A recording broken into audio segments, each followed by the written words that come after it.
મલેશિયામાં સૌથી પહેલાં તો કુઆલાલુમ્પુર જનરલી ગણી શકાય. કુઆલાલુમ્પુરની અંદર ટ્વિન ટાવર્સ તમે જોઈ શકો છો. એ સિવાય મલાકા છે ત્યાં. એ સિવાય ઘણા બધા ડેસ્ટિનેશન છે, જેમ કે સારાવાક અત્યારે સૌથી બૂમ ઉપર છે. સારાવાક ડેસ્ટિનેશન, કોટા કિનાબાલુ એ બીચ ડેસ્ટિનેશન છે. ઘણા બધા અત્યારે હાલમાં ચાલતા હોય છે.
હું અમરીશ પટેલ, અનેરી હોલિડેઝ, અમદાવાદ. અત્યારે હાલમાં જે મલેશિયા ટુરિઝમનો અહીંયા જે રોડ શો ચાલી રહ્યો છે, મલેશિયાની અંદર ઘણા બધા ડેસ્ટિનેશન છે કે જે લોકો family incentive groups wedding destination માટે પણ પ્રખ્યાત છે. જેમ કે કુઆલાલુમ્પુર છે, જે એનું મેઇન હબ છે કુઆલાલુમ્પુર.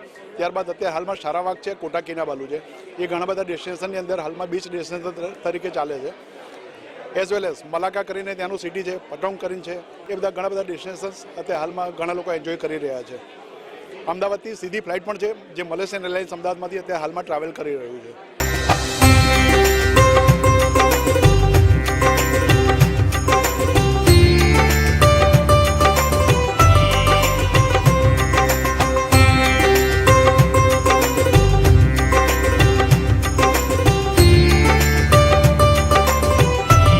Noria Jaafar. I'm from Tourism Malaysia Mumbai, and together with me today for the press conference on our last legs of sales mission is Mr. Ahmad Zwari, our Consul General from Consulate General Malaysia in Mumbai, and also we have Mr. Muhammad Isa Abdul Halim, Director of Meeting and Incentives MICEP, Malaysia Commission Exhibition Bureau.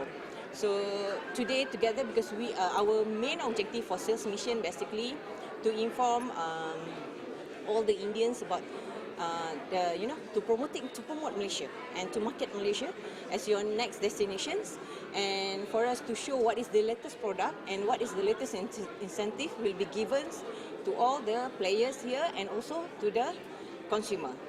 Thank you.